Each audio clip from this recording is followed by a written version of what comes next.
De lunes a viernes, Cristian Barken nos invita a cultivar nuestro propio jardín para impedir que el desierto avance. Una hora de autocultivo intensivo, con conversaciones, historias, viajes, pensamientos. Un viaje a la palabra lleno de asombro para desenterrar los tesoros que nos esperan en nuestro propio jardín a la hora del regreso a casa. En Pauta 100.5 FM, aquí comienza Desde el Jardín.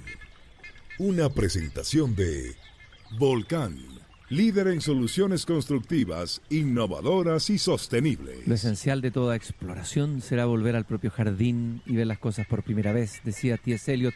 Queridos y queridas radiovidentes, hoy día es lunes 16 de septiembre.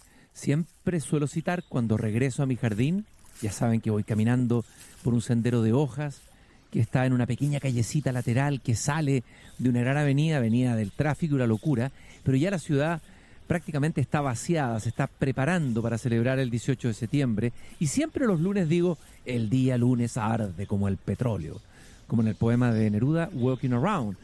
Es la desesperación, la angustia del primer día de la semana para muchos.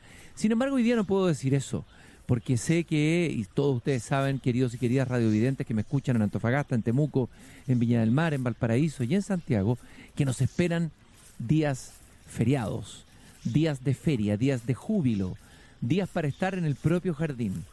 Y por lo tanto, este es un regreso muy acompasado, muy tranquilo, muy sereno, que estoy haciendo a mi jardín.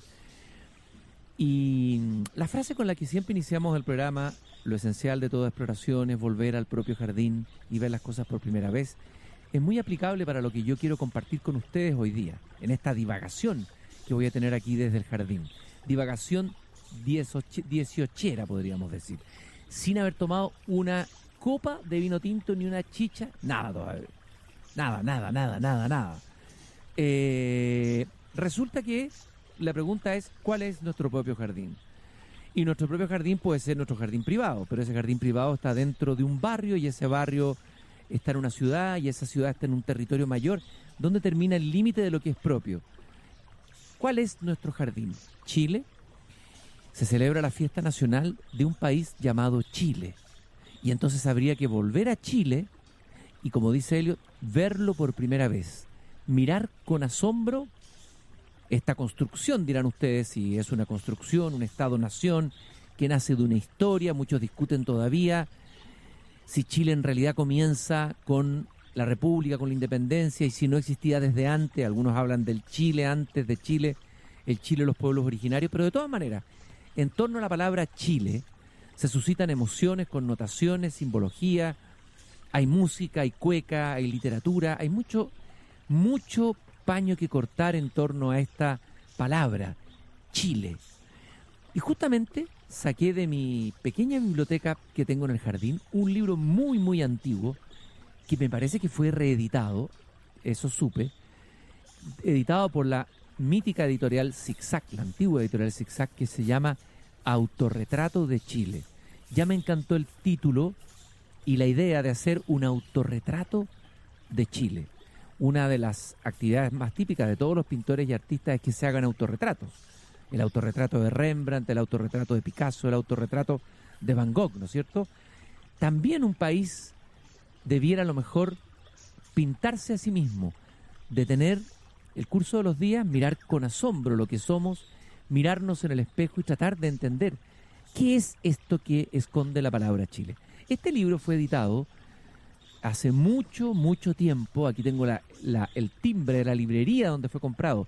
Librería Olmedo, Independencia y Yapel. Son librerías de provincia. Y fue en la segunda edición del libro, editado en el año 1957. Yo todavía no había nacido. Y está dirigido con prólogos y notas del gran escritor chileno Nicomedes Guzmán. Y Nicomedes Guzmán se pregunta, dice, los que miramos a Chile y lo sentimos y lo admiramos y lo sufrimos como cosa grandiosa y entrañable, como elemento natural a la vida de todos los pueblos del mundo, sabemos muy bien que lo complejo de su extraordinaria vida, que lo disímil de su densa existencia, que lo soterrado de sus grandes poderes espirituales no puede someterse al capricho de un cúmulo de páginas más o menos simpáticas, más o menos bien intencionadas, más o menos cordiales, de información, de crónica o de historia cariñosa. Es decir, lo difícil de tratar de atrapar, de entender qué es Chile en pocas páginas. Pero él hace un ejercicio prodigioso y reúne en este libro textos de grandes narradores, algunos olvidados. Hace un verdadero mapa interior de Chile, va recorriendo desde el norte, la Pampa, el centro, el sur, pero siempre el territorio, las costumbres, con bellísima fotografía, en una edición muy antigua, repito, de la década del 50, pero siempre el territorio visitado y revisitado por sus escritores. Es un libro que valdría la pena leer en estos días, Autorretrato de Chile. Quizás el primer hombre que sintió a Chile con esa nostalgia que a veces es fundamental para poder darse cuenta de lo que uno ha tenido y lo que ha perdido, porque la única manera de darse cuenta, de mirar por primera vez lo que uno ha tenido siempre cerca, es perderlo. Lamentablemente los seres humanos parece que necesitamos pérdidas terribles, la muerte de un ser querido, la desaparición de un barrio, o que el país entre en una decadencia, en una guerra, para que nos demos cuenta lo que teníamos y lo que perdimos. El primer personaje que sufre esa nostalgia, recuerden, de Chile, recuerden que la palabra nostalgia viene de nostoi, regreso en griego, y algia, que significa dolor, dolor del regreso. Fue el sacerdote jesuita Manuel Lacunza. Me quiero detener brevemente en su historia, porque es una historia muy entretenida, que daría para una novela o para una crónica histórica por lo menos. Lacunza fue un sacerdote jesuita, de ese grupo de sacerdotes jesuitas, más de 350, que fueron expulsados por el rey Carlos II de España, no solo de Chile, sino de toda América. Tuvo que salir exiliado del país donde se había criado, donde había vivido. Nació el año 1731 y murió en el exilio en Italia en el año 1801. Fue un hombre que no olvidó nunca, jamás, Chile. Sobre todo publicó un libro que provocó mucha polémica y que tengo aquí conmigo, que se llamó, este fue publicado en 3 tomos, La venida del Mesías en gloria y majestad. Es un libro en que intenta interpretar las expresiones en la Biblia que hablan del fin del mundo. Y este libro provocó extremada polémica, fue prohibido en su tiempo.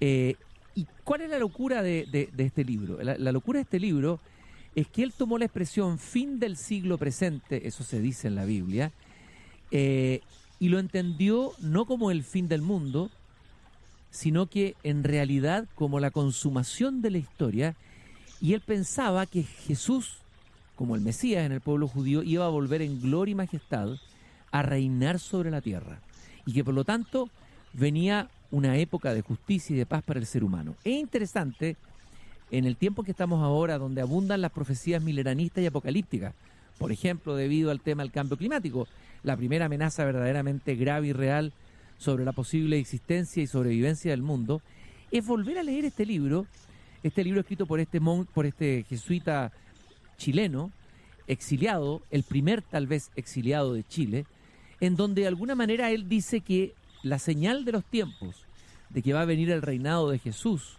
y que vamos a entrar en una nueva época, va a ser cuando entre la decadencia de la iglesia y cuando la iglesia se coloque del lado del mal y del bien. ¿No les parece algo conocido? ¿No es algo que tiene que ver con lo que ha estado sucediendo en el último tiempo, la crisis profunda de la iglesia? Todo como que se junta. Bueno, el libro, lo más divertido de todo es que es un libro escrito por un católico, pero que fue recuperado por los testigos de Jehová, por algunas iglesias protestantes norteamericanas que han hecho de esta idea del reinado de Jesús como Mesías en la tierra una posibilidad cierta, y además la teología de la liberación, esa corriente progresista y de izquierda dentro de la Iglesia Católica después del Concilio Vaticano II, tomó al pie de la letra lo de Lacunza e interpretó esto de la venida del Mesías en gloria y majestad, el reino de Jesús, el fin de los tiempos, como un tiempo de justicia social, un tiempo, por así decir, de utopía social o socialista en la tierra. O sea, el libro de Lacunza dio para todo. Y él murió lejos de Chile, muy lejos, pero cada cierto tiempo tenía sueños y volvía a Chile en esos sueños. El sueño donde se alimentó, el paisaje, la cordillera, el agua, todo eso echaba de menos, terriblemente como siempre echan de menos los exiliados. Por ejemplo, cuenta en una carta cómo hace estos viajes imaginarios, porque no puede volver a Chile. Y dice, actualmente me siento tan robusto que me hallo capaz de hacer un viaje a Chile por el Cabo de Hornos. Y pues nadie me lo impide ni me cuesta nada, quiero hacerlo con toda mi comodidad. En 5 meses de un viaje felicísimo, llego a Valparaíso, y habiéndome hartado de pejerreyes y jaivas, de erizos y locos, doy un galope a Santiago. Hallo viva a mi venerable abuela, le beso la mano, la abrazo, lloro con ella, abrazo a todos los míos, entre los cuales veo muchos y muchas que no conocía. Busco entre tanta muchedumbre a mi madre y no la hallo. Busco a Varela, a mi compadre don Nicolás, a Súa, a Pedrito, a mi ahijada Pilar, y no los hallo. Entro en la cocina y registro toda la casa, buscando a los criados y criadas antiguos, y no hallo sino a la Paula y Mercedes. Es impresionante el sueño. O sea, él sentía que volvía a Chile, volvía a su antigua casa, una casona familiar, donde había criado a los que quería mucho, donde estaban las comidas que él echaba de menos en Italia, y termina diciendo, no obstante, por no perderlo todo, me vuelvo a la cuadra, al salón de la casa, que hallo llena de gente. Procuro divertirme y alegrarme con todos. Les cuento 1000 cosas de por acá. Tengo los embobados con mis cuentos. Cuando no hallo más que contar, miento a mi gusto. Entre tanto, les como sus pollos, su charquicán y sus cajitas de dulce. Y también los bizcochuelos y ollitas de clara y de rosita. Mire cómo echaba de menos la comida chilena, echaba de menos el charquicán. Y habiendo llenado bien mi barriga para otros 20 años, me vuelvo a mi destierro por el mismo camino y con la misma facilidad, dice Manuel Lacunza, sacerdote jesuita exiliado, que siente esta nostalgia de Chile y de alguna manera a través de los alimentos, de los sabores, siente que está regresando en este sueño a su país. Él dijo una frase muy importante, dijo, solamente saben lo que es Chile los que lo han perdido. Es una frase muy interesante y de alguna manera tiene que ver con la idea de que solo conoce el paraíso el que lo ha perdido. ¿Cuándo Adán y Eva se dan cuenta que vivían en el paraíso? Cuando fueron expulsados del paraíso. Cuando estaban en el paraíso no se daban cuenta de que estaban en el paraíso. Entonces, Lacunza está diciendo, Chile es un paraíso. Imagínense cómo sería el Chile de la época de Lacunza. Un Chile no contaminado, un Chile donde no se había quemado la selva fría en los bosques chilenos, un Chile con unos paisajes extraordinarios, con un clima mediterráneo en el centro donde vivía él en su casa de su infancia, un Chile que era realmente un paraíso. Y esta nostalgia del exiliado, del que está fuera de Chile, vamos a encontrarla en muchos otros chilenos. Pienso en todos los que partieron después del golpe de Estado militar y que escribieron libros y poemas sobre este tema. Sobre todo hay un poema de un poeta chileno, Pablo Neruda, que amaba mucho Chile y que tenía una relación muy física con Chile, muy física con sus paisajes, con su mar, con la comida. Era un hombre que amaba la cocinería chilena. Está en México, está enfermo y escribe este maravilloso poema que está incluido en Canto General, que se llama Quiero volver al sur. Estamos hablando del año 1941. Enfermo en Veracruz, recuerdo un día del sur, mi tierra, un día de plata como un rápido pez en el agua del cielo. Loncoche, Lonquimay, Carahue desde arriba, esparcidos, rodeados por silencio y raíces, sentados en sus tronos de cueros y maderas. El sur es un caballo echado a pique, coronado con lentos árboles y rocío. Cuando levanta el verde hocico, caen las gotas. La sangre de su cola moja el gran archipiélago y en su intestino crece el carbón venerado. Nunca más dime sombra, nunca más dime mano, nunca más dime pie, puerta, pierna, combate. Trastornarás la selva, el camino, la espiga, la niebla, el frío, lo que azul determinaba cada uno de tus pasos sin cesar. Consumidos, quiero ir detrás de la madera por el río, toltén fragante. Quiero salir de los aserraderos, entrar en las cantinas con los pies empapados, guiarme por la luz del avellano eléctrico, tenderme junto al excremento de las vacas, morir y revivir mordiendo trigo. Océano, escuchamos el océano cuando Neruda dice la palabra océano. Océano, tráeme un día del sur, un día agarrado a tus olas, un día de árbol mojado. Trae un viento azul polar a mi bandera fría. Qué hermosa esa idea de que es tanta la nostalgia que quiere incluso tenderse junto al excremento de las vacas, algo que suena tan prosaico, ¿no? Es sentir el olor del sur, tan típicamente del sur, la fragancia del río. Esa es la nostalgia de Chile. Solo conoce Chile el que lo ha perdido. Los Inti Illimani también lo perdieron a Chile.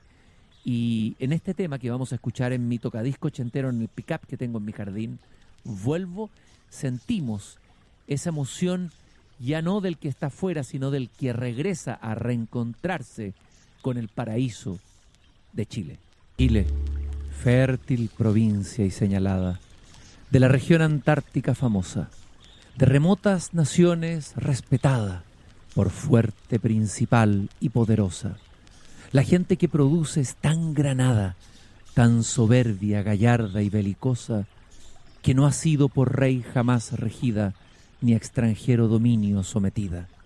Es Chile norte-sur de gran longura, costa del nuevo mar del sur llamado.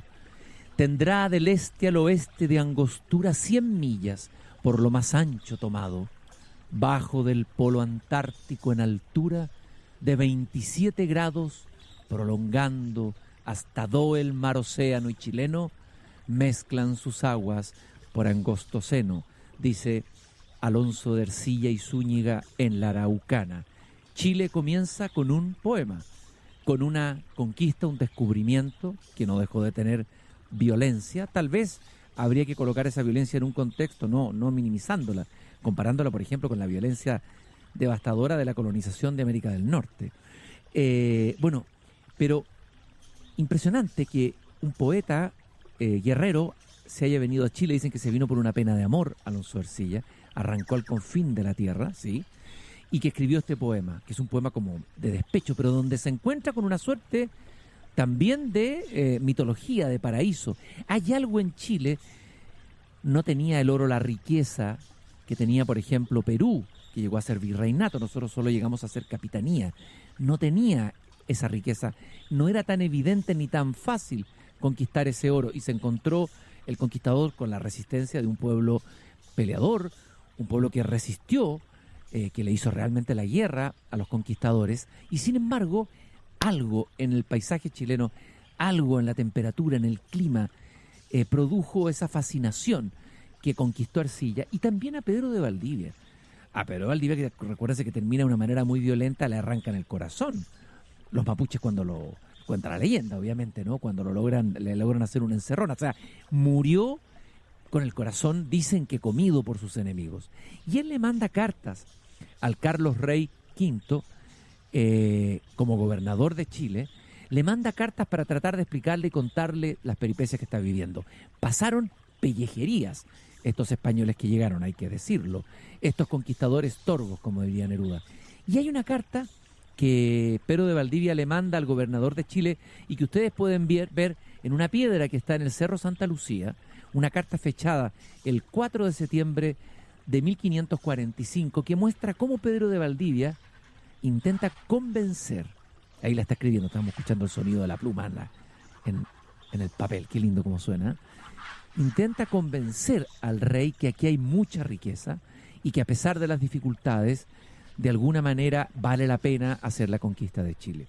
Y para que haga saber a los mercaderes y gentes que se quisiesen venir a avecindar que vengan. Porque esta tierra es tal que para vivir en ella y perpetuarse no la hay mejor en el mundo. Dígolo porque es muy llana, sanísima de mucho contento. Tiene 4 meses de invierno no más que ellos, si no es cuando hace cuarto la luna que llueve un día o dos. Todos los demás hacen tan lindos soles que no hay para qué llegarse al fuego. El verano es tan templado y corren tan deliciosos aires que todo el día se puede el hombre andar al sol que no le es importuno. es la más abundante de pasto y sementeras, y para darse gusto todo género de ganado y plantas que se pueden pintar mucha, muy linda madera, para hacer casas, infinidad otra de leña, para servicio de ellas, y las minas riquísimas de oro, y toda la tierra está llena de ello, y donde quiera que quisiesen sacarlo allí hallaran en que sembrar y con qué edificar, y agua, leña y hierba para sus ganados, que parece la crió Dios aposta para poderlo tener todo a la mano. Es un paraíso. Y agua, dice Pedro Valdivia. El que escribe la carta hoy día en el año 2018 no podría decir eso. No, el agua va a escasear.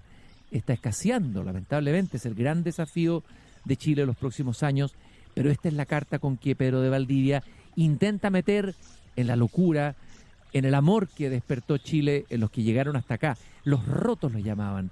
Diego de Almagro se llamó a sí mismo roto, porque fueron rompiéndose en el camino, se rompieron sus vestiduras, pasaron pellejerías gigantescas por este territorio grande y al mismo tiempo difícil. Sin embargo, en el centro encontraron ese clima mediterráneo que describe Pedro de Valdivia. ¿Tiene un misterio Chile? ¿Hay algo que sería el rasgo que pudiéramos identificar como lo que le da la identidad más profundo a este país? Un escritor chileno muy polémico, pero que escribió libros muy, muy interesantes, particularmente uno muy elogiado por Gonzalo Rojas y Jorge Tellier, Ni por mar ni por tierra. Me refiero a Miguel Serrano, ex embajador de Chile en la India y en Yugoslavia. En este libro, Ni por mar ni por tierra, que es la historia de su generación, se pregunta ¿cuál es el misterio que ocultan estas rocas? Chile está situado en el anillo de fuego del Pacífico, es región volcánica. El que vive aquí se impregna del horror de algo que fatalmente sucederá. La tierra le da todo, luego le quita lo que hace un momento le ha dado, o lo que con mucho sacrificio y esfuerzo había logrado construir. La tierra se mueve un poco, se sacude, el volcán vomita, todo se desmorona. Entonces el hombre se pregunta, ¿volveré a comenzar desde el principio? Y se responde, ¿para qué? Más vale pasar la vida de cualquier manera, aunque sea la sombra de 4 palos y un techo de rama. Sí, la tierra le quita lo que es esencial para existir. El desnivel que existe entre la cordillera y el mar hace que las aguas de los deshielos y de las lluvias laven las tierras, las dejen ácidas y sin cal. Al paso del tiempo la estatura del hombre disminuye, se caen sus dientes, se enferman sus pulmones. Y a ello y vista y presencia de la altiva belleza del paisaje, impasible y despiadado, tierra soberbia, hombres moribundos. Mientras tanto, el inconsciente se apodera de un espantable secreto. El mar pule las costas de Chile. Año a año el agua se adentra, la tierra se hunde. Llegará entonces el momento en que todos se aferren a la gran pared de roca de la montaña para no caer en las olas que golpean ya las contrafuertes. El alma del chileno se llena de terrores y de presagios. Al influjo del paisaje revive en sus sueños y en sus visiones remotos sucesos cósmicos de la especie. Miguel Serrano, Ni por mar ni por tierra. Y el título de este capítulo es El personaje que todo lo domina. ¿Y quién es el personaje que todo lo domina en Chile? El paisaje. Estamos haciendo o intentando hacer un autorretrato de Chile en este día lunes 16 de septiembre. Digamos que este programa es auspiciado por Volcán, experto en soluciones constructivas sostenibles que aportan habitabilidad, confort y seguridad a estas y las próximas generaciones. Decía Miguel Serrano que el paisaje es el personaje que todo lo domina, es decir, que lo más importante en Chile es el paisaje. Nicanor Parra parece contestarle a Serrano en este poema que se llama Chile, en que dice: da risa ver a los campesinos de Santiago de Chile con el ceño fruncido ir y venir por las calles del centro o por las calles de los alrededores, preocupados, lívidos, muertos de susto, por razones de orden político, por razones de orden sexual, por razones de orden religioso, dando por descontada la existencia de la ciudad y sus habitantes, aunque está demostrado que los habitantes aún no han nacido ni nacerán antes de sucumbir, y Santiago de Chile es un desierto. Creemos ser país y la verdad es que somos apenas paisaje, dice Nicanor Parra. Dos cosas, qué impresionante que Nicanor Parra diga, y Santiago de Chile es un desierto, esto ante el cambio climático. Y lo otro, esta frase tremenda, que creemos ser país, pero somos apenas paisaje. Regresamos luego en esta celebración o autorretrato de Chile.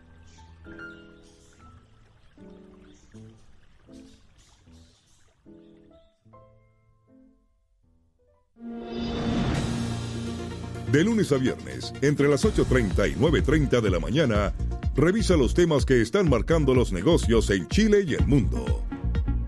Escucha Pauta Bloomberg, junto a Gabriela Villalobos y Eduardo Thompson, en Pauta 100.5 en Santiago.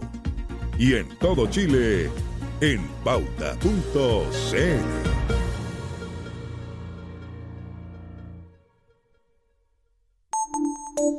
Pauta en la palma de tu mano. El tema del día y todas las noticias que debes saber en la pantalla de tu celular. Además de nuestras señales de radio y streaming en vivo. Todos nuestros programas on demand para ver y oír cuando quieras y donde quieras. Nuestra nueva aplicación ya está disponible en App Store y Google Play. Fácil de descargar y usar. Todos los contenidos de Pauta en la palma de tu mano.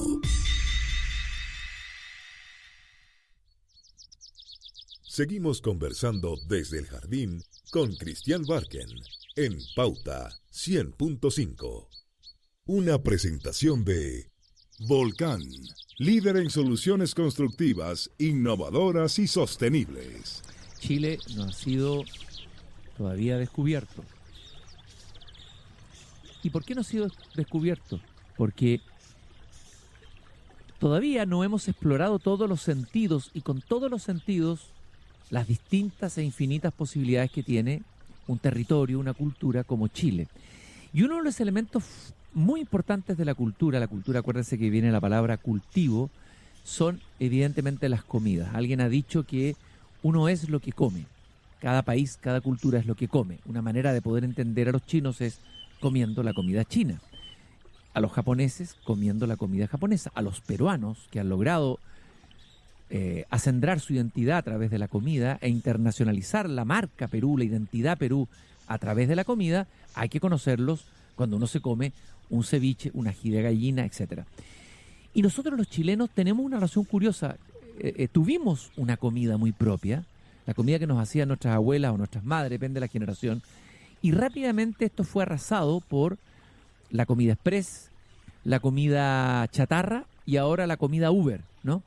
Y van desapareciendo los platos tradicionales con los que nos alimentábamos en nuestra casa, el charquicán, del que hablábamos recién y el que tenía nostalgia Manuel Lacunza, el famoso plato valdiviano. Chile está lleno de platos muy creativos, muy propios, que se hicieron aquí en el mestizaje entre lo que traían los españoles y los elementos que encontraron la naturaleza y lo que aportaron también los mapuches. Y yo creo que es muy importante, actualmente hay chefs que están recuperando las comidas tradicionales chilenas y hay restaurantes que se dedican en su carta a promover y mostrar comida auténticamente chilena con orgullo, con identidad. Lamentablemente, las nuevas generaciones hemos olvidado cómo se hacían esos platos. ¿Cuál era la receta del buen charquicán? O de las buenas y tan sencillas y tan fomes, dirán ustedes, pantrucas, uno de mis platos preferidos, ¿no? Bueno, Pablo de Roca, el gran poeta chileno, el gran poeta desmesurado, escribió un libro absolutamente desopilante, La epopeya de las comidas y las bebidas de Chile. Tengo aquí una reedición que hizo la editorial universitaria hace unos años atrás, si me están viendo en pauta.cl. La epopeya de las comidas y bebidas de Chile se llamaba originalmente Teogonía y Cosmología del Libro de Cocina, Ensueño del Infierno. Es muy interesante porque se trata de un poema en larguísimos versículos que toma lo épico. Lo épico es lo que describe guerras, acontecimientos históricos, pero aquí no se está describiendo una guerra, no hay héroes. El único héroe son los platos de comidas y las bebidas de Chile.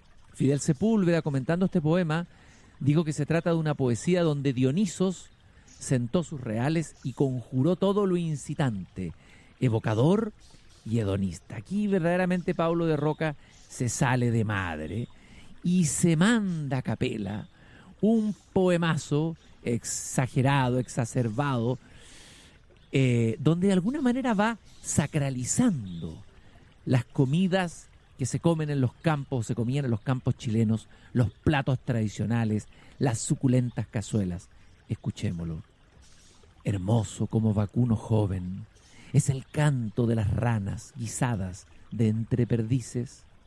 La alta manta doña Iguana es más preciosa que la pierna de la señora más preciosa, lo más precioso que existe, para embarcarse en un curanto bien servido.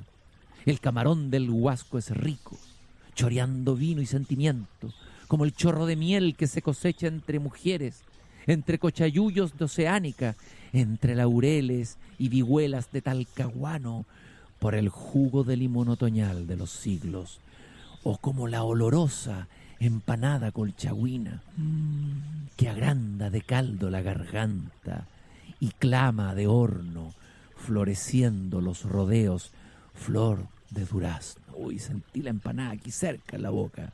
¿Y qué me dicen ustedes de un costillar de chancho con ajo, picantísimo, asado en asador de maqui, en junio, a las riberas del Peumo, la Patagua o el Boldo, que resume la atmósfera dramática del atardecer lluvioso de Quirihue de Cauquenes, o de la guañaca en caldo de ganso, completamente talquino o licantenino de parentela? No.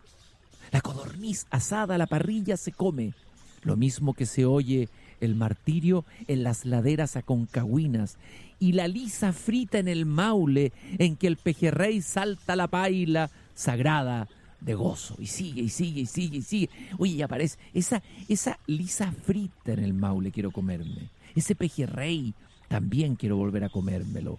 Sentí unas ranitas por ahí, me dieron ganas de hacer... Cuidado, ranitas, escóndanse porque me dieron ganas de comerle las patitas, ¿no? O lo que dice más adelante Pablo de Roca en la epopeya de las comidas y las bebidas. Dice, únicamente la Merceditas arriagada, en 1000 leguas a la redonda, es capaz de asar unos pollitos tiernos, con espárragos de azules primaverales y moscatel rosado en callampa, y Juan Carrasco de Tiltil, esos cabritos o hechos chanchitos lechones que se agrandan tanto con el aullido invernal, acompañándose por la cebolla clandestinamente brotada y la aceituna reciente o ausente, divinamente saboreada, vinosamente saboreada, cuando el gato de los tejados, tocando su rabel mojado, acalora a las señoritas en la cama rosada, las cuales sollozan y suspiran demasiado y bastante en acariciándose la propia belleza. Y no sigo porque esto es una invitación. A ver, este Pablo de Roca era de esos chilenos que andaban a caballo, a pelo, que andaba con la pistola al cinto, que llegaban a alicantear a los pueblos maulinos, ¿no es cierto? Llegaban a unas casas de huifa a comerse unos caldos o unas sopas preparadas en la noche, ¿no es cierto? En unas comidas que no terminaban nunca. Y es eso lo que Pablo de Roca rescata como un elemento fundamental de nuestra identidad. Pero hay otra dimensión que tiene que ver con el degustar, con los sabores, con lo que se come y que es parte de la cultura y por lo tanto que nos sirve para hacer este autorretrato de Chile, y son los famosos remedios caseros.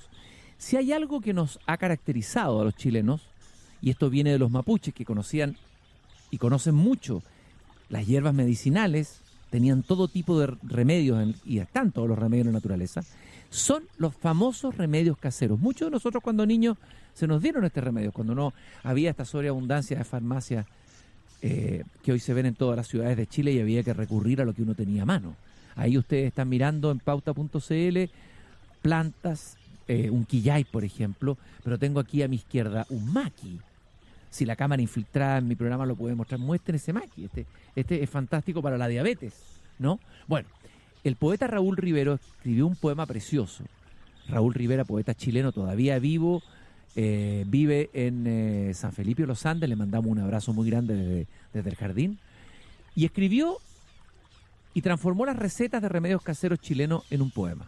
Dice: para un dolor constante que ronda la cabeza, torrejitas de papa, pegadas a la frente con una tira blanca empapada en vinagre. Para dolor de oídos, en orejas de viejos, el aceite de lobo es el único remedio. Ese es para mí, ¿eh? Si lo mordiera un perro, póngase en las heridas pelos del propio perro, sin lavar, por supuesto. Para las quebraduras, por caídas de cunas, árboles o caballos, hay que ponerse en las manos de una compositora.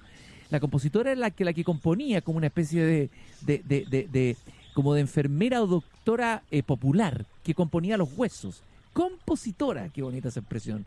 Ella le deja el hueso como si fuera nuevo, aunque no siempre recto.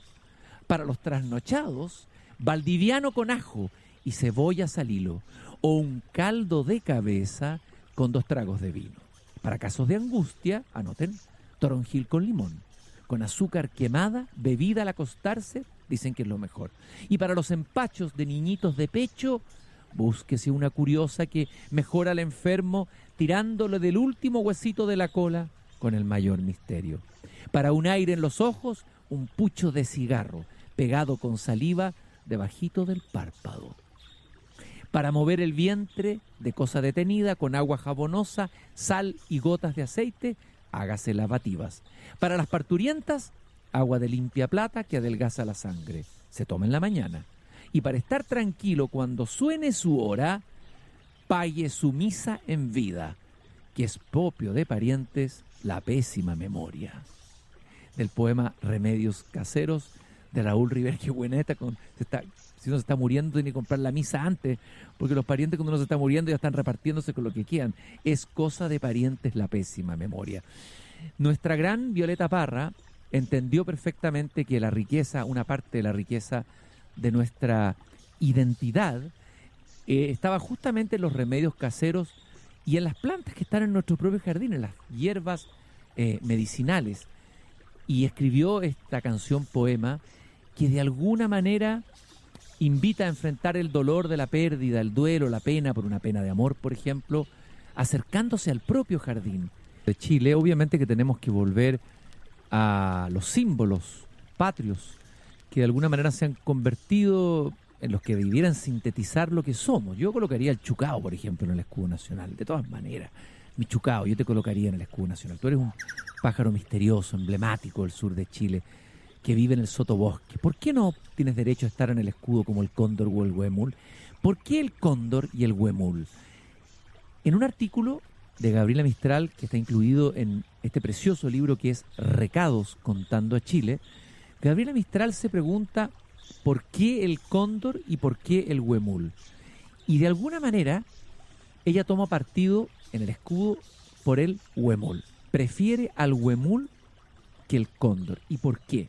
Dice: me quedo con ese ciervo que, para ser más original, ni siquiera tiene la arboladura córnea, con el huemul no explicado por los pedagogos y del que yo diría a los niños más o menos esto: el huemul es una bestezuela sensible y menuda, tiene parentescos con la gacela, lo cual es estar emparentado con lo perfecto.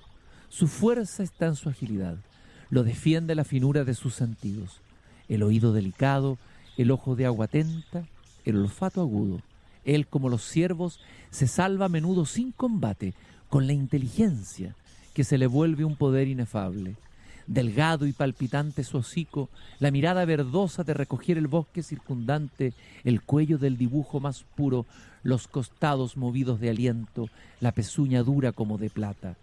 En él se olvida la bestia, porque llega a aparecer un motivo floral. Vive en la luz verde de los matorrales y tiene algo de la luz en su rapidez de flecha. Qué precioso, como describe Gabriela Mistral en su prosa tan potente al huemul. Y termina diciendo que el huemul quiere decir sensibilidad de una raza, sentidos finos, inteligencia vigilante, gracia. Y todo eso es defensa, espolones invisibles pero eficaces del espíritu. Por lo tanto, en vez de por la razón o la fuerza, ella diría por la delicadeza o la fuerza. O sea, habría en el carácter, en el fondo atávico de los chilenos, más una delicadeza que una fuerza guerrera. Es justamente Fidel Sepúlveda, gran maestro, compañero de Gastón Sublet, otro gran conocedor e indagador de los chilenos, a quien saludamos afectuosamente aquí desde el jardín en este 18, Fidel Sepúlveda, digo, analizando lo que es el carácter del chileno, la característica esencial de los chilenos, en un artículo, El arte de vivir del pueblo chileno, afirma: el pueblo chileno es ponderado, sabe que no es la medida del mundo ni de nadie.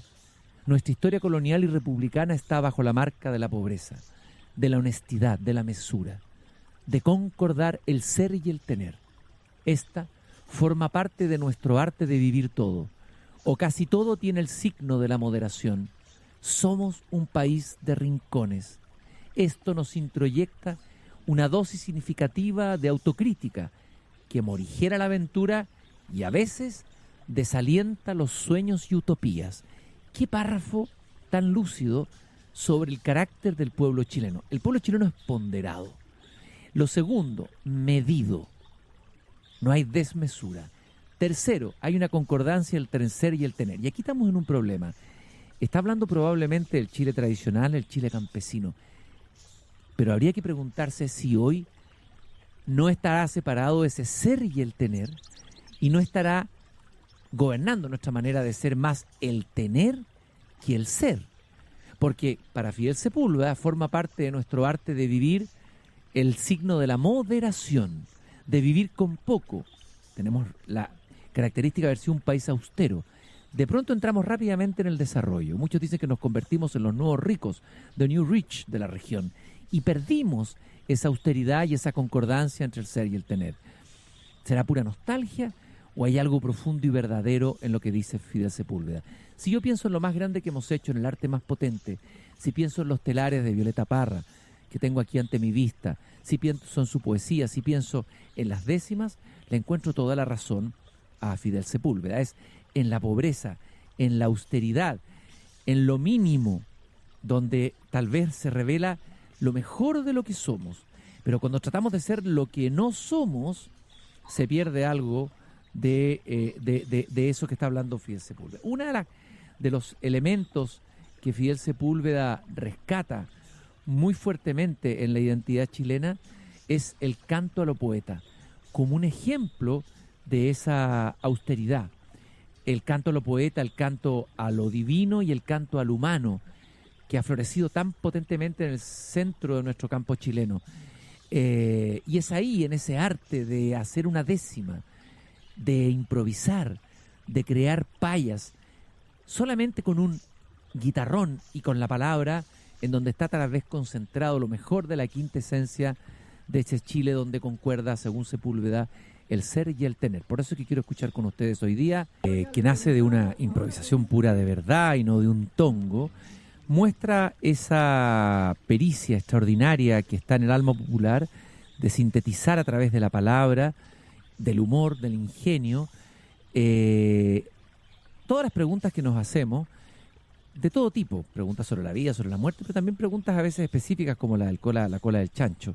El canto a lo poeta es tal vez de lo más alto, lo más eximio donde hemos llegado nosotros, y sin embargo en cultura, en arte, y sin embargo, a pesar de que hay mucha gente joven que está recuperando ese arte, somos muy ignorantes los chilenos de nuestro propio canto a lo poeta. En Chile la cantidad de payadores es impresionante. Hay payadores en toda Latinoamérica, pero no en la cantidad que ha habido en Chile y en la calidad con que se produce ese arte.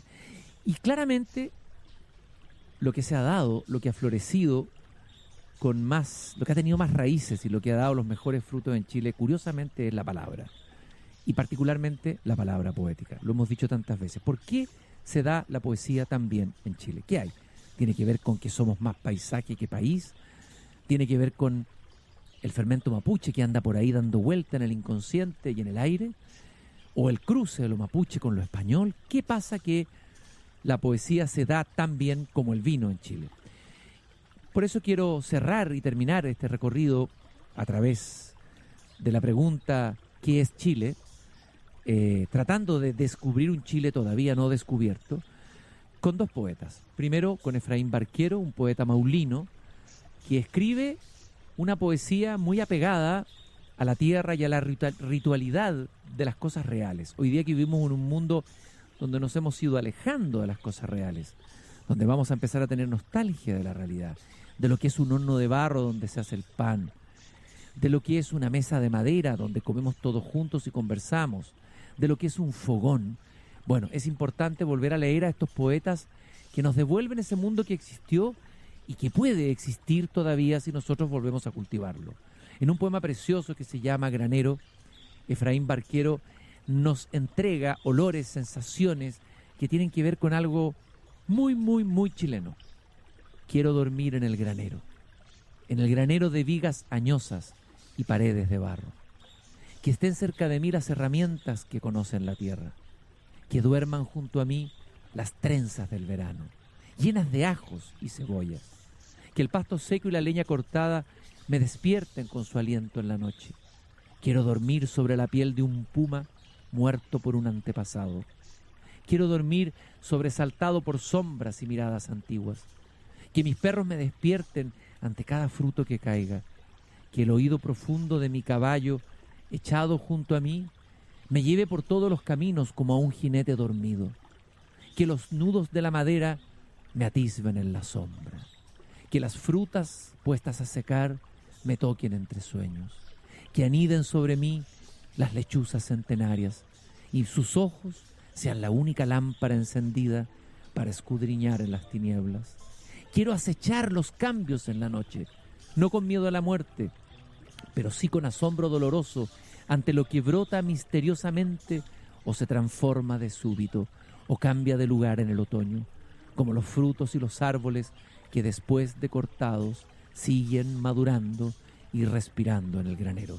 Dice este tremendo poeta que es Efraín Barquero, poeta vivo, Premio Nacional de Literatura, alejado de la farándula literaria. Le mandamos un gran abrazo por si nos escucha, por si llega este mensaje, que es un mensaje lanzado en una botella al mar, como es este programa de radio. Este poema está incluido en el poema Enjambre.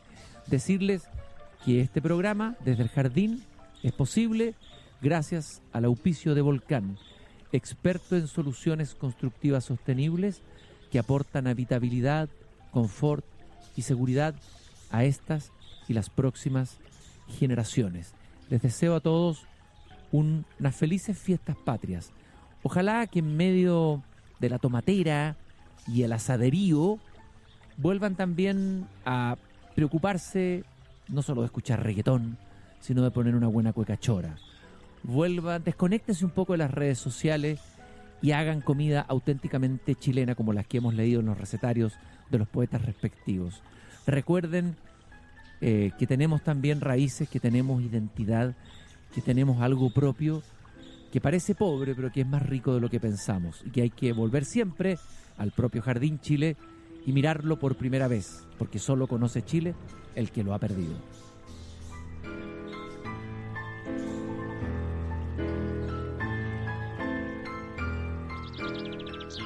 Es hora de entrar y cerrar.